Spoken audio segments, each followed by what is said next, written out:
मान कर सबकी सेवा करने लग जाओ, इससे कल्याण होगा। जैसे दास अनिरुद्ध जो है सब में भगवान है, हम ऐसा कहने पर विश्वास नहीं करते, हम ऐसा करने पर विश्वास करते हैं। सब में भगवान है, इसलिए सबकी सेवा यह दास अनिरुद्ध करता है जो बन पड़ता है। कोई भी गौरी गोपाल आश्रम आता है, सबको भोजन की सेवा, वृद्ध माओ की सेवा। कहने पर मैं थोड़ा कम बिलीव करता हूं, मैं कहने पर यकीन कम करता हूं और सुनने पर भी यकीन कम करता हूं। आपको बहुत ज्ञानी मिल जाएंगे जो केवल कहते हैं,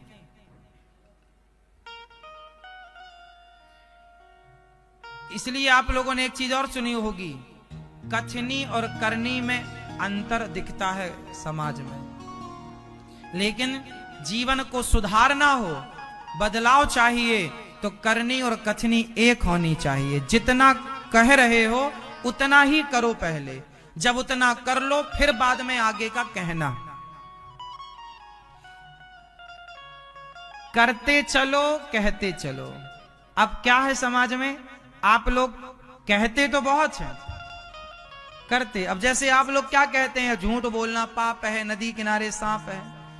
आप में से कितने लोगों ने बचपन में ये कहा है कि झूठ बोलना पाप है, नदी किनारे सांप है, काली माता आएंगी और सिर काट कर। आपने बचपन में कहा है ये सब, झूठ बोलना पाप है? कहा तो कहा तो है, क्या माना? कथनी और करनी अलग हो गई ना। आप लोगों की परेशानी का मूल कारण है कि आपकी कथनी और करनी अलग है। और ये दास अनिरुद्ध बैठा है आपके सामने, हम उतना ही कहते हैं जितना करते हैं। हम झूठ नहीं बोलते तो आपसे भी कहते हैं झूठ मत बोलो। जितना करते हैं उतना कहते हैं। हमें झूठ बोलने की जरूरत ही नहीं पड़ती, हम आपसे झूठ क्यों बोलेंगे। हम कहते हैं कि गौरी गोपाल आश्रम में सेवा होती है, आप लोग आकर अपनी आंखों से देखो। हम पे बिल्कुल विश्वास मत करो, आप देख लो अपनी आंखों से, जो सेवा हो रही है वो आपके सामने है। मैया, ओ पंचायती मैया, देखो चुप रहना, देखना, हाँ रुक जाओ, देखते हुए चलना है ना, कुछ मत बोलना। होगी पंचायत?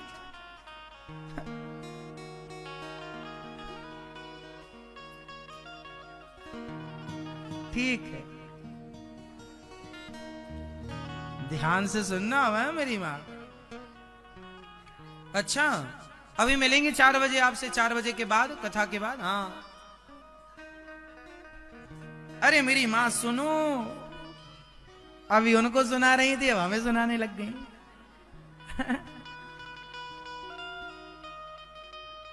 अभी सुनेंगे आपकी 4 बजे के बाद, अभी आप हमारी सुनो। तो हम सबको आज से एक प्रतिज्ञा कर लेनी चाहिए कि हमारी कथनी और करनी अलग अलग ना हो। यदि जीवन में बदलाव चाहते हो तो, वरना अच्छी अच्छी बातें तो व्हाट्सएप पर रोज आपको पढ़ने को मिलती हैं। दीवारों में बढ़िया बढ़िया बातें लिखी होती हैं, लेकिन देखो अच्छी बातें कर लेना बिल्कुल बुरा थोड़ी है। अच्छी बातें कर लो, रोबोट भी अच्छी बातें कर सकता है, लेकिन उन अच्छी बातों पर क्या आप स्वयं चल रहे हैं? क्यों जी? अच्छी बातें करना बड़ी बात है कि अच्छी बातों पर चलना बड़ी बात है? तो बड़ा कौन, जो कहे वो या करे वो? कहने वाला अच्छा नहीं है, करने वाला। इसलिए कहने वाले मत बनो, करने वाले बनो। समाज में कहने वाले हैं, करने वाले कम हैं, इसलिए जीवन में परिवर्तन नहीं दिखता, क्योंकि कहने वालों की भीड़ बहुत है।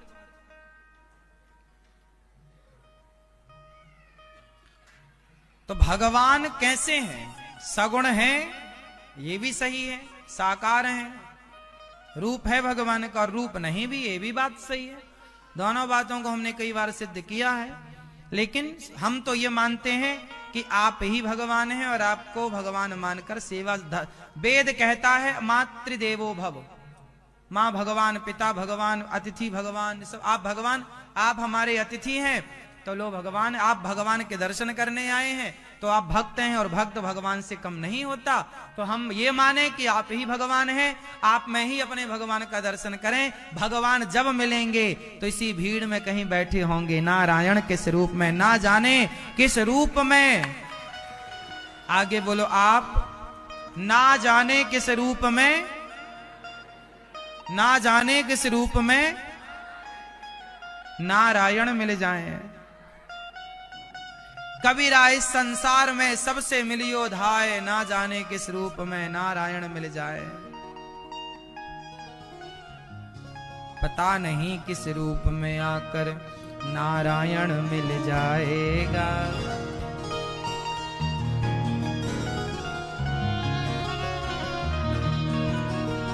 इसलिए हर रूप में भगवान को देखो, तेरे रूप अनेक तू एक ही है, तेरे रूप अनेक तू एक। अच्छा, आपका रूप किसने बनाया?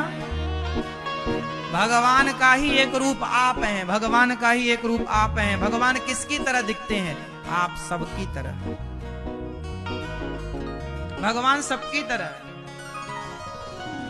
तो सबकी तरह। इसलिए हर रूप में कौन? ये दास अनिरुद्ध ना, आप सबको ही भगवान, आप सबकी सेवा करता है, आप सबको ही रूप में ही भगवान को देखता है।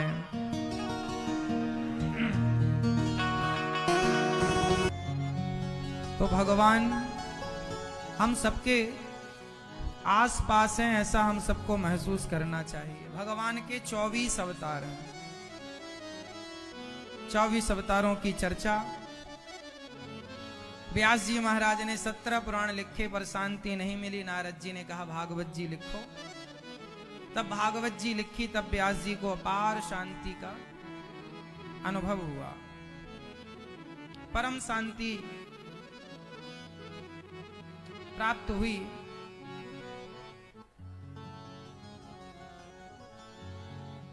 नारद जी ने आत्मकथा सुनाई। में दासी पुत्र था, भगवान की कृपा से ब्रह्मा पुत्र बना।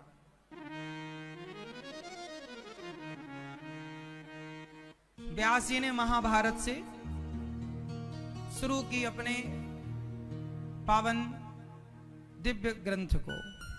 महाभारत की कथा भागवत जी में है। महाभारत में विशेष बहुत नाम है, पर महाभारत जो हमें सिखाता है ना, वो बहुत कुछ सिखाता है, बहुत कुछ सीखने की जरूरत है महाभारत से। महाभारत एक पारिवारिक झगड़ा है, और उस पारिवारिक झगड़े में दोषी कौन कौन है, इस महाभारत के घटनाक्रम को कोई ठीक ठीक से समझ ले तो उसके घर में कभी महाभारत नहीं होगा। ये पारिवारिक झगड़ा है, और जो कि आप सबके घरों में चल रहा है लगभग। आज सबके घरों में पारिवारिक झगड़े चल रहे हैं लगभग। भाई का भाई से, पूरी कोर्ट कचहरियां भाई भाई के, पिता पुत्र के विवादों से भरी पड़ी हैं। भारत में 90% केस तो परिवार के हैं, 10% बाद के फिर और। पूरी कोर्ट कचहरियां भरी पड़ी हैं भाई भाई के जमीन जायदाद के झगड़ों और विवादों से। पूरे भारत में सबसे ज्यादा झगड़ा किसका होता है? पिता पुत्र का और भाई भाई का। सबसे ज्यादा झगड़ा किसका है? पिता पुत्र का। और तीसरा कोई झगड़ा, तीसरा तो कभी किसी से हो जाए तो वो सिमट जाता है जल्दी। ये झगड़ा सिमटता जल्दी नहीं है। और ये झगड़ा क्यों होता है? किसकी गलती से? अब इसको समझने के लिए महाभारत समझना पड़ेगा। इसलिए महाभारत समझने वाले लोग समझदार होते हैं। और महाभारत ना समझने वाले लोग ना समझ होते हैं, इसलिए महाभारत समझ लेना चाहिए, है ना। मैया, ओ मेरी माँ, भैया सुन रहे हैं आप?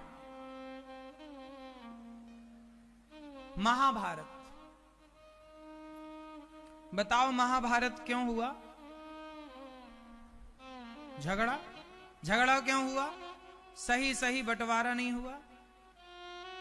यदि धृतराष्ट्र पांडवों को उनका हक दे देते, उनका बंटवारा कर देते कि भाई जो तुम्हारा बनता है तुम्हारा ले लो, हमारा जो है, एक पिता के दो बेटे हैं तो पिता की संपत्ति के दो हिस्से होते हैं, आधी तुम ले लो आधी तुम ले लो, हो गया बंटवारा, खेल खत्म। लेकिन सही बंटवारा धृतराष्ट्र ने नहीं किया। धृतराष्ट्र को लगा कि पांडवों का हक भी हमारे पुत्रों को मिल जाए, इसके कारण झगड़ा हुआ। क्या हुआ इसके कारण? झगड़ा। सही बंटवारा यदि हम सब करने लग जाएं बच्चों के बीच में तो झगड़ा ही ना हो। झगड़ा किसकी गलती से होता है? अच्छा बता, पूरे महाभारत में किसकी गलती से महाभारत हुआ? कौन जिम्मेदार था? इतने पूरे महाभारत का जिम्मेदार कौन था? यदि किसी एक को जिम्मेदार ठहराना हो तो वो कौन है? पूरे महाभारत में यदि किसी एक को जिम्मेदार ठहराना हो तो कौन है? कौन? आप एक एक से आप लोग बताओ। कौन? धृतराष्ट्र। आप बताओ। धृतराष्ट्र। आप बताओ। दुर्योधन। आप बताओ। कुछ बोलो भाई, नहीं बोलते आप। कौन जिम्मेदार है? आप बताओ। धृतराष्ट्र। मैं ये बताएंगे? मैं ये बताओ मेरी माँ, जल्दी बताओ मेरी माँ, कौन जिम्मेदार है? ये तीनों मैया बताएंगी। कौन? धृतराष्ट्र। आप बताओ। द्रौपदी। वाह, कहां आपके खुर? प्रणाम करें आपको।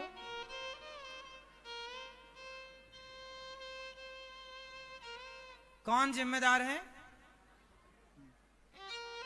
महाभारत जो हुआ उसमें यदि एक आदमी को ढूंढे जिसकी गलती से हुआ तो वो एक गलती करने वाला व्यक्ति है धृतराष्ट्र। क्यों? क्योंकि धृतराष्ट्र राजा थे उस समय, और राजा का धर्म होता है न्याय करने का। और जब राजा ही न्याय नहीं करेगा तो आप न्याय की उम्मीद किससे करेंगे? न्याय किससे मांगेंगे? न्याय किससे मांगा जाएगा? राजा से ही तो मांगा जाएगा, और राजा ही अन्याय कराए, राजा ही अपने छोटे भाई के बच्चों को जंगल भेज दे, वनवास भेज दे। अब पांडवों का वनवास हुआ 12 साल का। क्या ये वनवास देना पांडवों को जरूरी था? क्या गलती थी? जुआ तो कौरवों ने भी खेला, पांडवों ने भी खेला, तो वनवास पांडवों को ही क्यों, कौरवों को भी क्यों नहीं?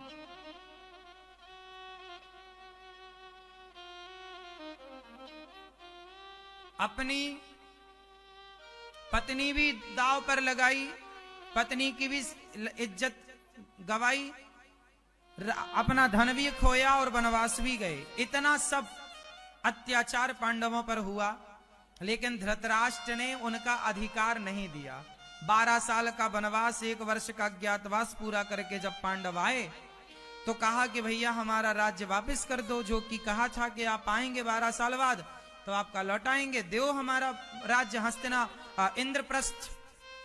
इंद्रप्रस्थ लौटाओ। नहीं लौटाया, बोले सुई की नोक बराबर नहीं दूंगा, दुर्योधन बोला। तो धृतराष्ट्र को चाहिए था कि भाई उनका अधिकार उन्हें दें, उनका हिस्सा उन्हें दें। दे देते तो महाभारत होता। द्रौपदी की साड़ी वाड़ी खिंच गई, सब कुछ हो गया, सब ठीक था, लेकिन यदि उनका अधिकार दे दिया होता तो ये महाभारत ना होता। लेकिन नहीं दिया। अपमान भी आप करेंगे, भरी सभा में कपड़े भी उतारेंगे, और आप हिस्सा भी नहीं देंगे, तो फिर सर्वनाश सामने खड़ा है। अति कभी ना करना बंदे, इति तेरी हो जाएगी, बिन पंखों के पक्षी जैसी गति तेरी हो जाएगी। अति सर्वत्र वर्जयेत, अति ना करना सरकार, वरना इति हो जाएगी।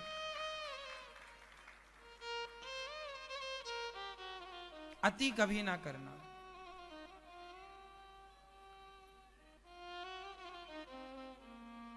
अति जिस जिसने की अंत हुआ अति का। इसलिए आप लोग इस कथा से इतना सीख लो कि यदि आपके 2 बेटे हैं या 3 बेटे हैं या 4 बेटे हैं या 5 बेटे हैं, तो आप लोग अपने मरने के पहले सही सही बंटवारा कर दो। बेटा ये तुम्हारा, ये तुम्हारा, ये तुम्हारा, ये तुम्हारा दे दो उनको, और आपको जो अपने पास रखना है अपने बुढ़ापे के लिए बचा के रखो, और मरने के पहले बता दो कि जो हमारी सेवा करेगा हमारी ये संपत्ति उसकी, लिखित में दे जाओ, ताकि तुम्हारे मरने के बाद संपत्ति के लिए तुम्हारी औलादें आपस में झगड़ा ना करें। वरना जितने की संपत्ति होती उससे ज्यादा तो कोर्ट कचहरी में खर्च हो जाता है। ये तो समझदारी नहीं है ना। मैया कहां चली बंटवारा करने? अच्छा टाटा, अच्छे से करना, महाभारत ना होने पावे।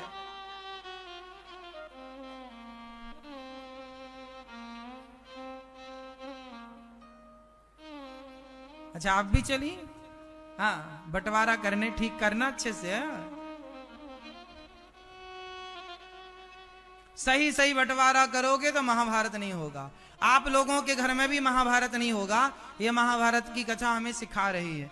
तो आप लोगों के बेटों का बंटवारा कर दिया कि नहीं आप लोगों ने? क्या अभी बाकी कितने बेटे हैं आपके? 2 कर दिया कि नहीं? क्या भी नहीं कर दिया? सब दे दीजिए उनको देना था। देखो, यदि आपके 2 बेटे हैं तो प्रॉपर्टी के 3 हिस्से करने चाहिए, एक बड़े को, एक छोटे को, एक खुद के लिए, और अपना अपने पास रखो जो सेवा करे उसको। वरना ऐसा हो कि बच्चे सब ले लें और आपको बाहर निकाल दें। इसलिए 4 बच्चे हैं तो 5 हिस्सा करो, 3 बच्चे हैं तो 4 हिस्सा करो, अपना भी 1 हिस्सा रखो। और सुनो, एक बात और पते की बताऊं, कुछ ना अपनी संपत्ति, कुछ थोड़ा बहुत जो भी आप चाहें, थोड़ा बहुत ना पत्नी के नाम पे भी करो संपत्ति। क्योंकि कुछ पुरुष मर जाते हैं और पत्नी के नाम पे कुछ होता नहीं है। क्योंकि हमारे देश में आदमी, कुछ लोग ना स्त्रियों के नाम पे कुछ नहीं करते, सब अपने नाम पे कर लेते हैं। थोड़ा पत्नी के नाम पर भी करना चाहिए, ताकि आप यदि नहीं रहे तो आपकी पत्नी के पास कुछ तो बल रहेगा, उसके कारण आपका बेटा बूढ़ी माँ की सेवा करेगा। कुछ भी नहीं रहेगा तो बाप का तो बेटे के पास चला जाएगा, माँ खाली हाथ, बेटा कहेगा तुम्हारी कोई जरूरत नहीं, निकाल देगा बाहर। इसलिए स्त्री के पास कुछ तो होना चाहिए, वो आपकी अर्धांगिनी है। तो जो आपकी संपत्ति है तो आप ऐसा वसीयतनामा में लिखो कि जो मेरी संपत्ति है, मतलब पुरुष मर्द की, वो मेरी संपत्ति मेरे मरने के बाद यदि मेरी पत्नी है तो उस संपत्ति की हकदार पत्नी है। और फिर पत्नी के ना रहने पर फिर लिख दो आप कि जिस बेटे को आपको देना है, जो आपकी सेवा कर रहा, या फिर ये लिख दो कि जो सेवा करेगा, जो हमारे बुढ़ापे में हमारी, वो फिर ऐसा।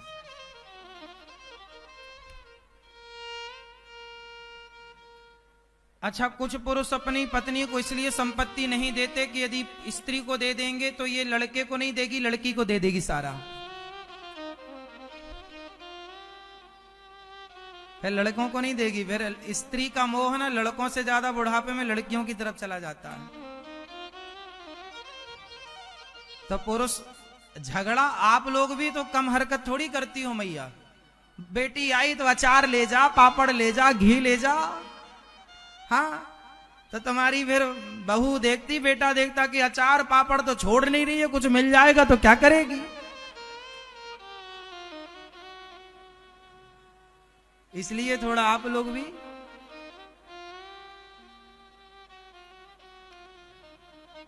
जो जिसका है उसको ही मिले। जो बेटी का है तो बेटी को दो, बेटों का है तो बेटों को दो, जो सेवा करें उसको दो। समाज में कुछ लोग ऐसे हैं कि सेवा तो बेटा बहू कर रहे हैं, परंतु बेटा बहू को कुछ ना दे करके आपने अपनी बेटी को सब दे दिया। ऐसे भी समाज में है।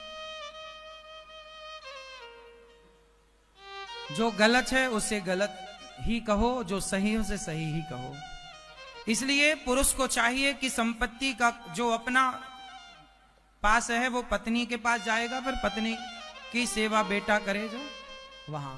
इस तरह से घर में बना के हिसाब चलना चाहिए। आपके जाने के बाद आपकी पत्नी दुखी ना हो, इसका ख्याल रखना चाहिए। और पत्नी भी, सारी स्त्रियां भी ऐसी ही हो कि पक्षपात बिल्कुल ना हो, निष्पक्ष होकर न्याय करना सीखिए। अन्याय इसलिए होता है क्योंकि आप स्वयं किसी एक पक्ष में, समाज में देखने को मिलता है कि किसी के 2 बेटे हैं तो माता पिता ना किसी एक बेटे की तरफ ज्यादा लट्टू रहते हैं। एक बेटे से ज्यादा प्यार, दूसरे बेटे से बिल्कुल नहीं। एक बेटे को ज्यादा दे दिया, दूसरे बेटे को कुछ भी नहीं। ये व्यवहार नहीं। माँ बाप ऐसा नहीं होना चाहिए। माँ बाप 2 बेटे हैं तो समान प्यार करो, समान अधिकार दो उनको। बच्चों के साथ इस तरह से भेदभाव नहीं करना चाहिए किसी भी माँ बाप को। हर जगह माँ बाप ही, हर जगह बच्चे ही गलत नहीं होते, कुछ केसों में माँ बाप की गलती होती है। हाँ या ना? तो आप जहां जो गलत है वो अपनी अपनी गलती सुधारे, बस हम ये कहना चाहते हैं।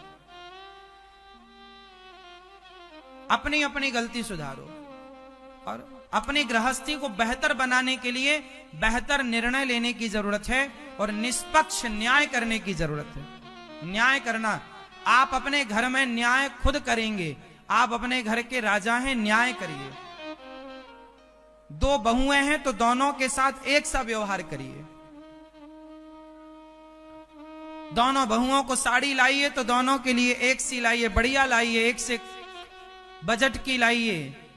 भेदभाव ना हो कि 1000 रुपए की साड़ी तो बड़ी बहू को लाकर दे दिया और 200 रुपए की छोटी बहू को लाकर दे दिया। क्योंकि अच्छा, यहां पर एक दूसरी बात भी है कि भाई बड़ा बेटा कमाता है, छोटा नहीं कमाता। तो माँ बाप उस प्रकार से करेंगे, जितना गुड़ डालोगे उतना मिठास होगी। इसलिए एक बात और बता दूं आपको, सबको कमाना चाहिए। और यहां एक आखिरी बात कह दूं, इस विषय पर खत्म बात होगी कि किसी भी बेटे को अपने माँ बाप पर निर्भर नहीं होना चाहिए। आप स्वयं सेल्फ डिपेंड बनो, स्वयं अपने पांव पर खड़े हो जाओ, आत्मनिर्भर बनो। आपको किसी माँ बाप की सेवा तो करो, माँ बाप का सम्मान तो करो, पर माँ बाप से 1 भी रुपए लेने की आपको जरूरत ना पड़े, इतना योग्य बना लो अपने आप को। सबसे बढ़िया ये, माँ बाप के टुकड़ों पर भी क्यों पलना। माँ बाप की सेवा करो, पुत्र के नाते खूब सेवा करो, लेकिन आशा मत रखो कि वो हमें को संपत्ति दें। हमें जन्म दे दिया, इतना पर्याप्त है। हमें पढ़ा लिखा के योग्य बना दिया, इतना पर्याप्त है। अब इससे ज्यादा माँ बाप से हम क्या चाहें। वो तो हर व्यक्ति का जो धर्म है, मैंने सबके धर्म की बात कर दी कि माँ बाप का भी धर्म है, पुत्र का भी धर्म है, सबका वो बताया। लेकिन आखिरी निष्कर्ष ये है कि अपने बच्चों को आप इतना योग्य बनाओ कि वो आपसे मांगे ही ना कुछ। और आप मेरे नौजवान दोस्तों, अपने आप को इतना योग्य बनाओ, इतना मेहनत करो, इतना पैसा कमाओ कि आपको किसी के सामने हाथ फैलाने की जरूरत ना पड़े। मेहनत के सामने भाग्य बौना है साहब, मेहनत के पीछे भाग्य है, भाग्य के पीछे मेहनत नहीं है। कर्म करो, भाग्य आपका साथ देगा। मेहनत, आप निडर होके अपना काम कीजिए, मस्त डूब जाइए। और एक चीज आपको यहां और बताऊं, जीवन में सफल वो लोग होते हैं जो अपने काम से प्यार करते हैं। कौन लोग सफल होते हैं? जो अपने काम से, मैया किससे प्यार करना चाहिए? अपने जो काम करते हो, आप डॉक्टर हो, आप डॉक्टर हो, आप इंजीनियर हो, आप एडवोकेट हो, आप व्यापारी हो, आप किसान हो, मतलब जिस फील्ड में आप जो हैं, आप अपने काम से प्यार कीजिए। आप किसान हो तो अपने खेत, अपनी फसल से इतना प्यार कीजिए कि आप, और किसान तो 10 बोरा उगा रहे हैं, पर आपकी मेहनत इतनी है कि 15 बोरा उगे, 15 बोरा 15 कुंटल आपका हो ज्यादा। उसके लिए आपको क्या मेहनत करनी पड़ेगी, टाइम देना पड़ेगा, अपने काम को ईमानदारी से करना पड़ेगा, आलस्य का त्याग करना पड़ेगा। जीवन में सफल वो कभी नहीं होते जो आलसी होते हैं, जो आलस्य का त्याग करके समय से सजगता से काम करते हैं वो सफल होते हैं। इसलिए काम से प्यार कीजिए, जो काम करते हो खूब प्यार से अपने काम को पूरा करिए। जैसे ये दास अनिरुद्ध, हम भागवत जी सुनाते हैं, हम अपने काम से बहुत प्यार करते हैं। हम समय से रोज आपको 3 घंटे भागवत सुनाते हैं, और आपके लिए बिना आलस्य, बिना थके, बिना परेशान हुए, देखो हम रोज आपके लिए 3 घंटे की कथा लेकर आते हैं, और वो बातें लेकर आते हैं जो आपके लिए बहुत उपयोगी हैं, जिनको समझ लेंगे तो आपका जीवन सार्थक हो जाएगा। आपके लिए रोज हम अपने काम से इतना प्रेम करते हैं, सवेरे जल्दी जागकर अपने काम में लग जाते हैं। हम रोज गायों की सेवा करते हैं, रोज माओं की सेवा करते हैं। हमें ये नहीं लगता कि कल तो कर ली थी ना, परसों तो कर ली थी ना, आज क्यों करें। नहीं, आपका संडे आता है ना हफ्ते में एक दिन, हमारा कोई संडे नहीं है। अखंड कंटिन्यू काम करते हैं, प्यार है अपने काम से। हम कोई गैप नहीं करते अपने काम को। जिस दिन कथा एक दिन का बीच में रेस्ट होता, उस दिन भी अपने सारे काम करते हैं। काम से प्यार, आजकल के लोग ना काम से प्यार ही तो नहीं करते। आप जिसका जो काम है आज वो काम कहां कर रहा, ठीक से कहां काम होता। आदमी अपने काम में ध्यान ही नहीं देता। हर व्यक्ति अपना काम ठीक ठीक करने लग जाए, ईमानदारी से करने लग जाए, तो समस्याएं ही ना खड़ी हो। डॉक्टर अपना काम ठीक से करने लग जाए। कुछ डॉक्टर ऐसे होते हैं कि बहुत अच्छे से अपना काम करते हैं, कम पैसों में मरीज को ठीक कर देते हैं, कोई लोभ लालच नहीं होता। और कुछ डॉक्टर ऐसे होते हैं काम से प्यार नहीं होता, ऑपरेशन किया, ऑपरेशन खत्म हो गया, बाद में पता चला कि कैंची तो पेट में ही छोड़ दी थी, कैंची पेट में ही है, अब फिर फाड़ो, फिर कैंची निकालो। क्यों जी, कुछ ऑपरेशनों के बाद औजार रह जाते ना पेट में, लो भैया कैंची रह गई। तो काम से प्यार होता तो अपने काम को ईमानदारी से करते। अब काम से प्यार तो है नहीं, इसको बोलते हैं बलाह टारना। बलाह टारना समझते हैं ना लोग, क्या कहते हैं बलाह टार रहे हो, मतलब इग्नोर कर रहे हो, आप काम में मन नहीं लग रहा, आप कर रहे हो नहीं हो। नहीं, आपकी सब्जी की दुकान है तो भी उस काम से प्यार करो, समय से जाओ, समय से काम करो, बहुत अच्छे से उसे सजा के रखो। कुछ लोग अपने काम, कुछ लोगों की दुकानों में जाओ ना, किराने की दुकान, सब्जियों की दुकान, फलों, कुछ दुकान में जाओ तो उनके फल बिखरे पड़े हैं दुकानों में, लेकिन कुछ दुकानदार ऐसे होते हैं अपने फलों को सजा कर रखते हैं, आकर्षित लगती है उनकी दुकान, ना चाह करके भी ग्राहक। ये बिजनेस, ये व्यापार करने का तरीका है। काम से प्यार होगा।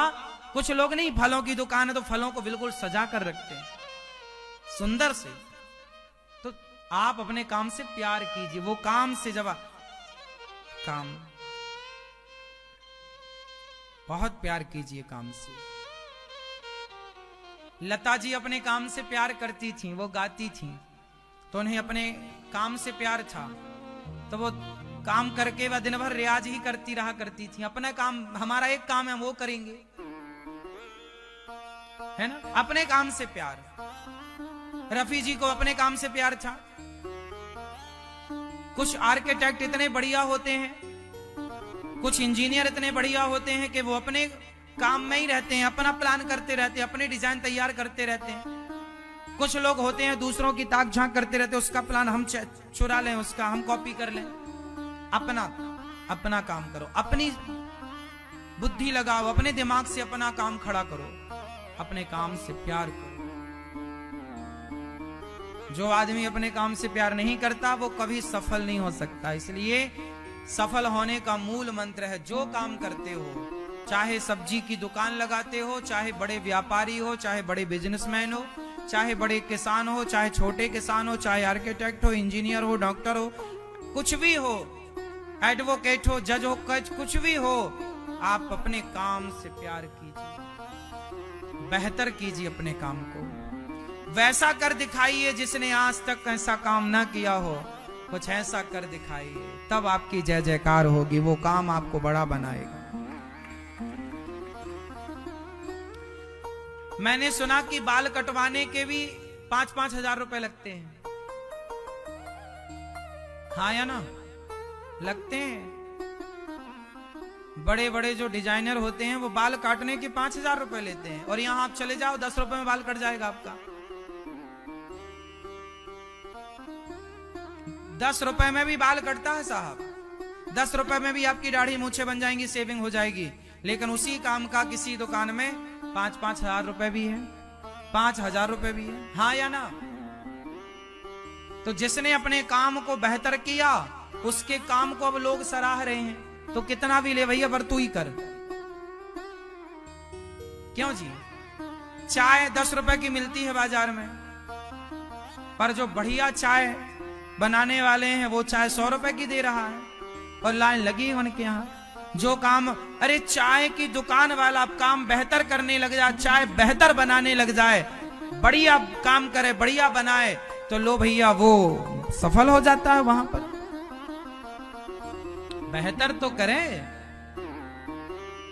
अपने काम से प्यार तो करें। हाँ या ना?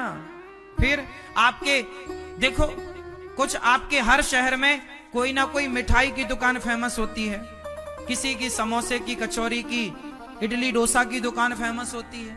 क्यों? इडली डोसा तो सब बेच रहे हैं, सब मतलब बहुत लोग, समोसा बहुत लोग बेच रहे हैं, बहुत लोगों की दुकान है, लेकिन कुछ लोग ऐसे हैं जो बेस्ट काम करके देते हैं। मिठाई की दुकान तो बहुत होती है, लेकिन कोई मिठाई वाला इतना प्यार करता है अपने काम से कि वो और बेहतर बनाकर और यूनिक बनाकर, अलग से बनाकर आपके लिए पेश करता है, तो वो अच्छी होती है, आप लाइक करते हैं, महंगी भी है, पर आप जाते उसी की दुकान में है, क्वालिटी भी है। तो भाई विशेष करना पड़ेगा ना। ऐसे तो बला टारने वाले बहुत लड्डू लेके बैठे हैं, बेच रहे हैं, पर फेमस नहीं है। फेमस कोई एक दुकान होती है किसी शहर में जो विशेष होती है। कुल मिलाकर जिसे अपने काम से प्यार है वो किसी भी क्षेत्र में रहे सफलता पाएगा। जिसे अपने काम से प्यार नहीं है वो कितनी भी मेहनत कर ले कुछ नहीं होने वाला। काम से प्यार करो, उसे बेहतर बनाओ, और कितना बढ़िया बना सकते हैं वो अपने काम को।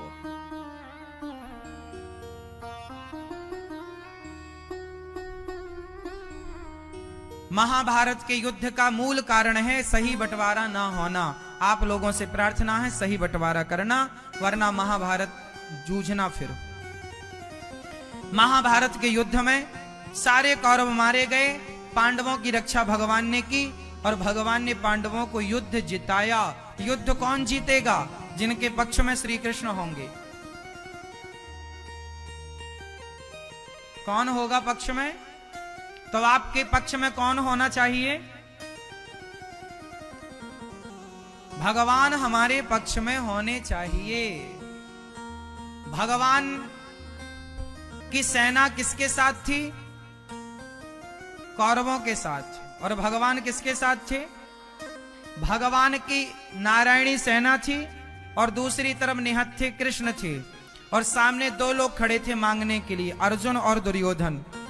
भगवान ने कहा दुर्योधन मांग लो, तुम्हें क्या चाहिए? दुर्योधन बोला प्रभु सेना दे दो अपनी। भगवान बोले मैं युद्ध नहीं लड़ूंगा किसी भी पक्ष से। तो दुर्योधन बोला निहत्था कृष्ण का क्या करूंगा, सेना दे दो। तो कृष्ण की सेना मांग कर ले आया। और अर्जुन ने क्या मांगा?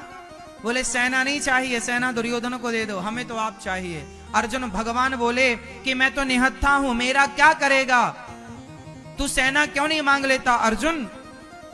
अर्जुन बोले नहीं, मैं सेना का क्या करूंगा, मुझे तो आप चाहिए प्रभु। अरे मेरा क्या करेगा, मैं युद्ध तो लड़ूंगा नहीं। अर्जुन बोले मैं कोई युद्ध लड़ने के लिए थोड़ी आपको मांग रहा हूं, बस आप मेरे साथ रहेंगे, मैं आपको देखता रहूंगा, बस यही मेरा युद्ध जीतना है। आप मेरे साथ हैं, बस मुझे फिर किसी को जीतने की जरूरत नहीं। कृष्ण मेरे साथ हैं तो बता फिर मुझे किसी को जीतने की जरूरत है? अर्जुन तो तब ही जीत गए जब अर्जुन ने कृष्ण को चुना। और दुर्योधन ने किसको चुना? सेना को। एक तरफ सेना है और एक तरफ कृष्ण है। किसको चुना? अर्जुन ने कृष्ण को चुना। इसलिए जब अर्जुन बाहर आए तो दुर्योधन बोला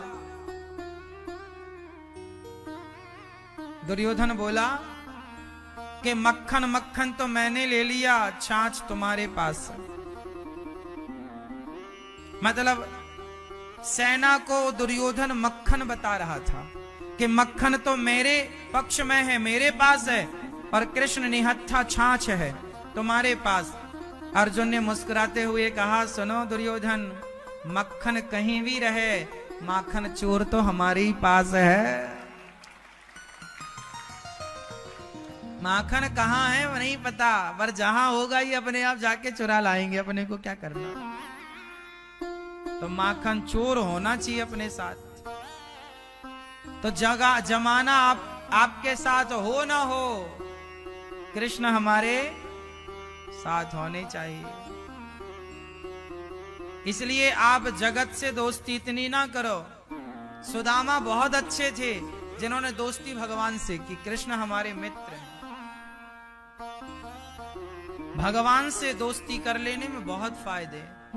महाभारत के युद्ध में अर्जुन का साथ देखो, भगवान ने कोई अस्त्र शस्त्र नहीं उठाए, लेकिन पूरा सपोर्ट किया अर्जुन का। भगवान जैसा कौन होगा? महाभारत के युद्ध में गीता सुनाकर अर्जुन का कॉन्फिडेंस बढ़ाते हैं।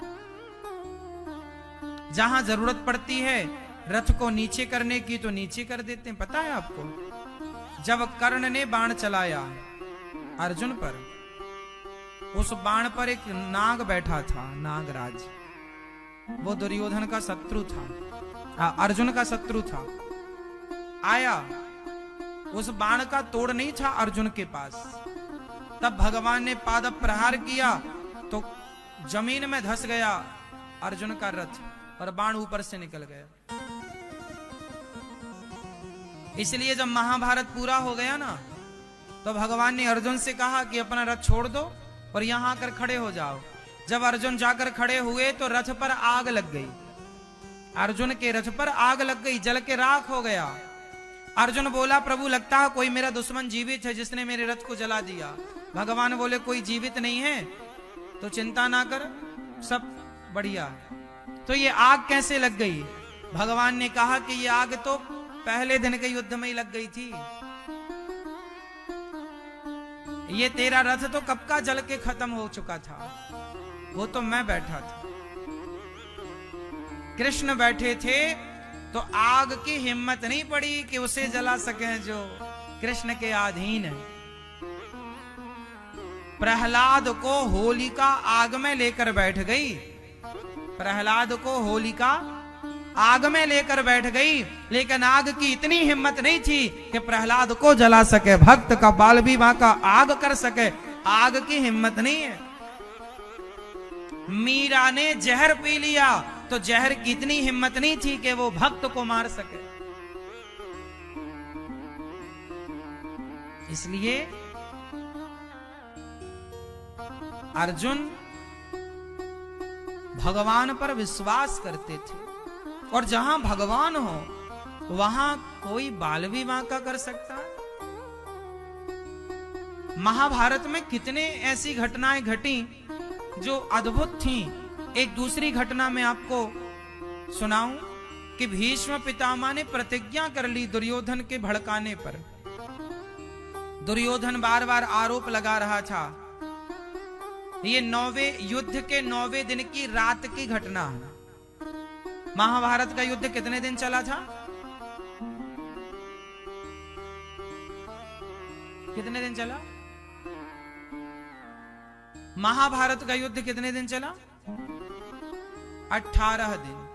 तो ये जो हम कथा सुना रहे हैं घटना, ये युद्ध के 9वें दिन का जब युद्ध शांत हो गया और रात्रि को जब सारे लोग अपने शिविर में थे तो 9वें दिन की रात की एक घटना है। युद्ध के 9वें दिन की रात घटना घटी। क्या घटना घट गई?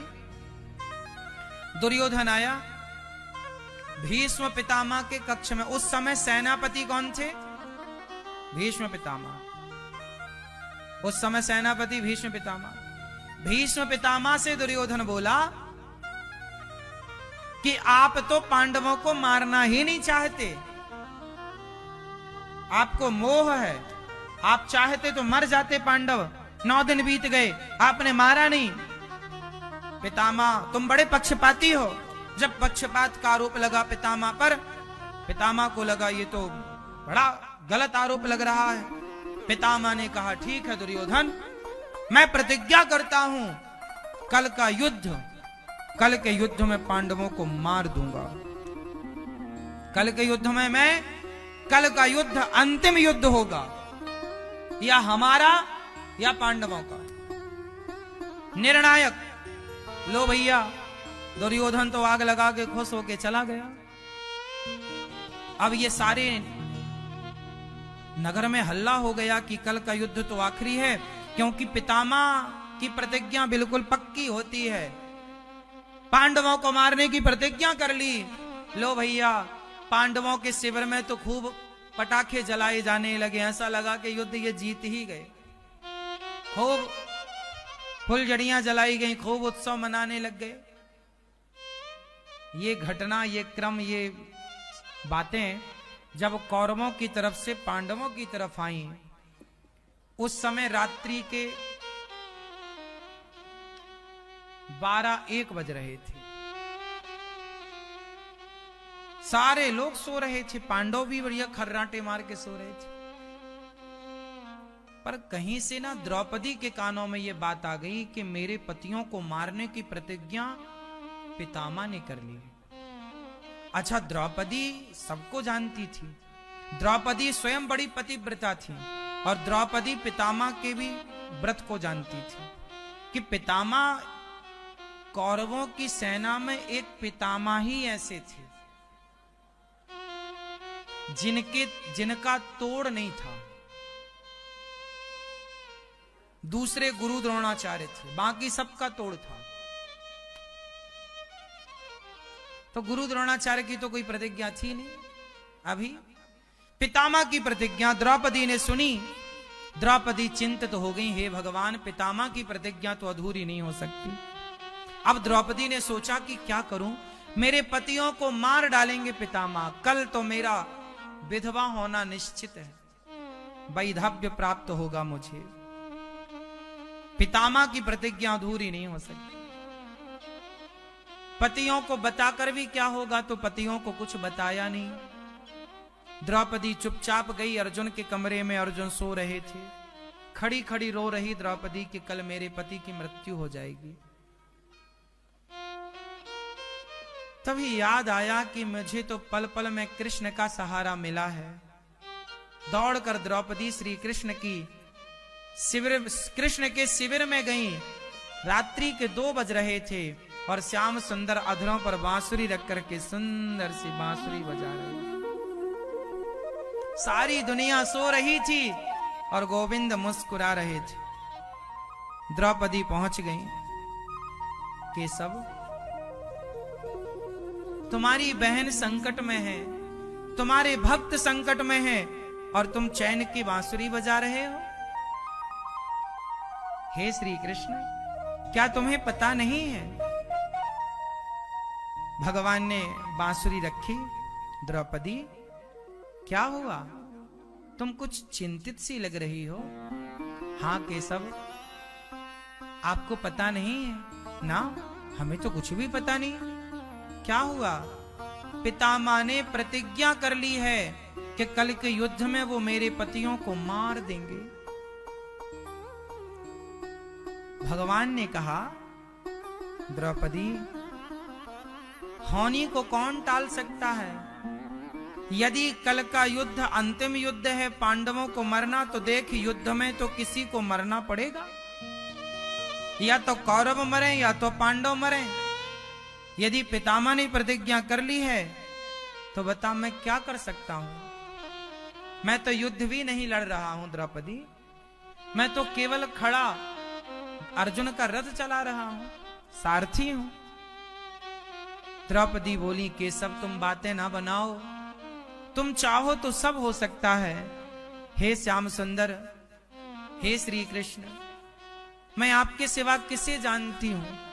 आपके सिवा हमारा कौन है? आपके सिवा हमारा रक्षक कौन है गोविंद? हे प्रभु, हमें इस मझधार में मत छोड़ दो, मेरे पतियों की रक्षा करो श्याम सुंदर।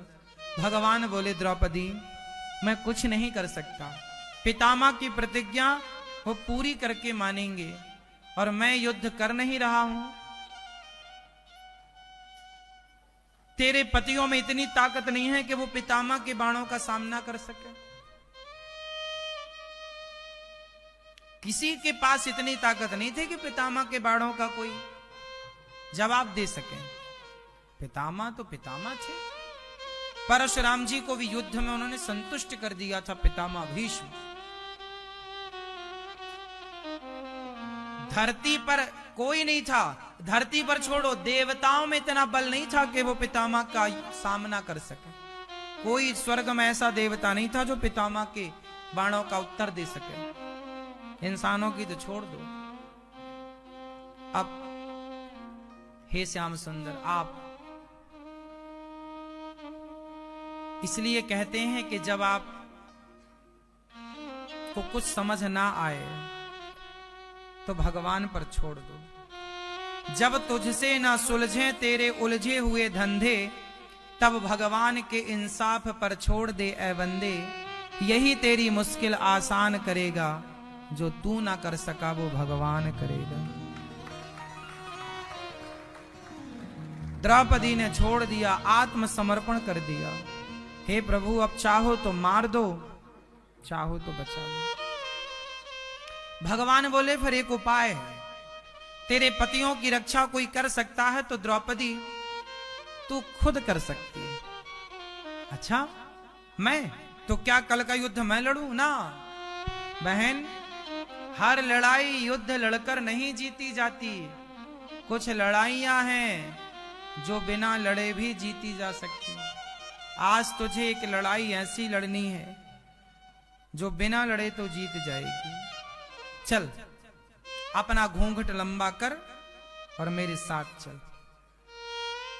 आगे आगे कृष्ण, पीछे पीछे द्रौपदी, लंबा सा घूंघट करके सिर ढक करके द्रौपदी अम्बा चल पड़ी।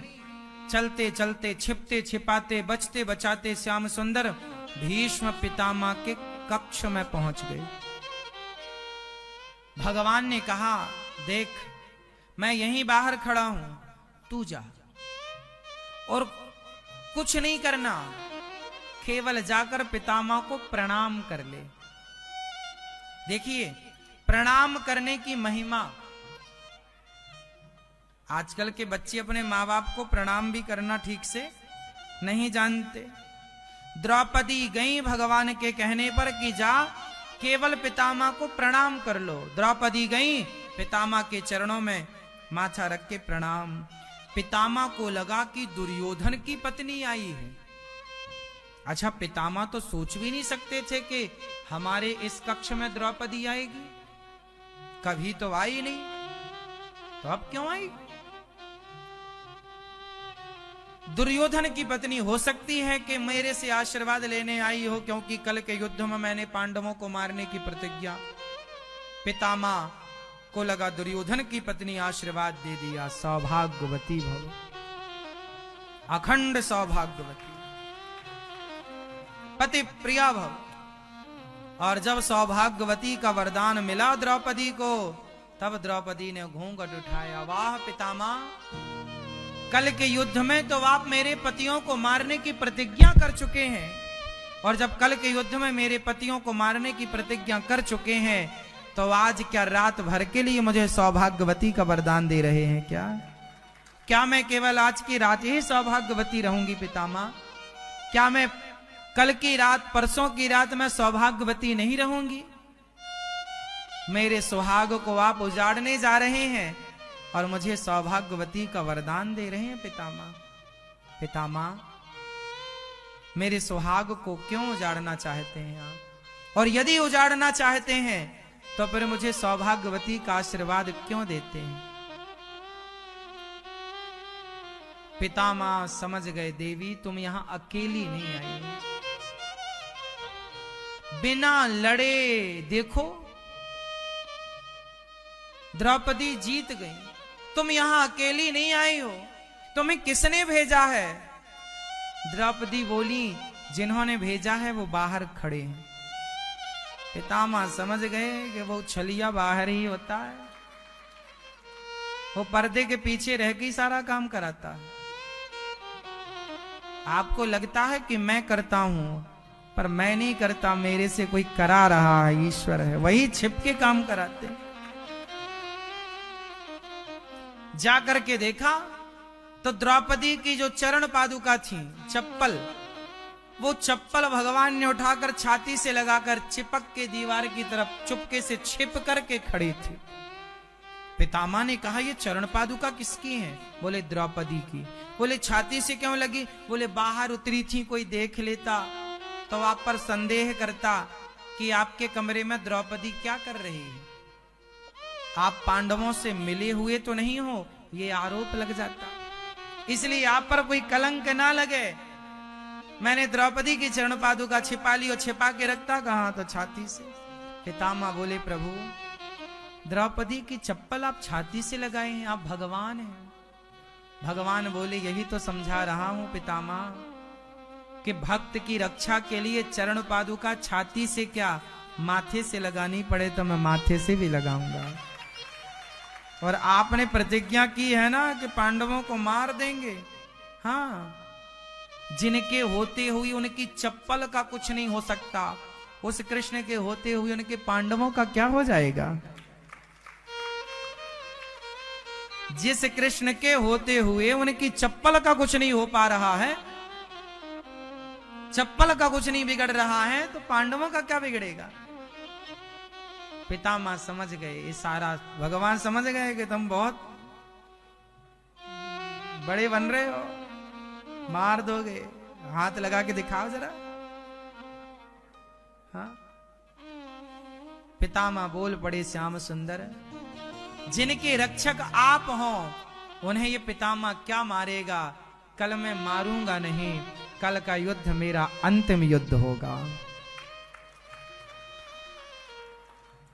रातों रात भगवान ने एक नीति का प्रयोग किया। सुबह जब 10वें दिन का युद्ध हुआ तो आज अर्जुन के रथ पर अर्जुन के साथ शिखंडी थे। कौन थे? कौन? ये शिखंडी कौन है? ये शिखंडी पिछले जन्म में एक स्त्री थी, काशी की रहने वाली थी। पितामह भीष्म ने जबरदस्ती हरण किया था 3 कन्याओं का।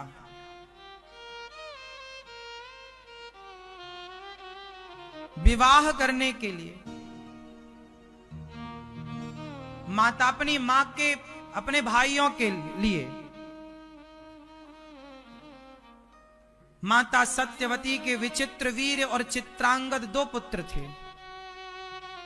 विचित्रवीर्य और चित्रांगद 2 पुत्र थे। उनके लिए काशी नरेश की 3 बेटियों का अपहरण किया, तो 3 में 2 तो एक से विवाह हो गया, पर एक कन्या किसी और से प्रेम करती थी। पितामह ने अपहरण कर लिया। अपहरण मतलब उठा लिया। पहले ये चलता था, राजा लोग उठा लेते थे जो पसंद आए। शादी हो गई चित्रांगद और विचित्रवीर्य की, जिनके बेटे फिर पांडु और धृतराष्ट्र इत्यादि हुए।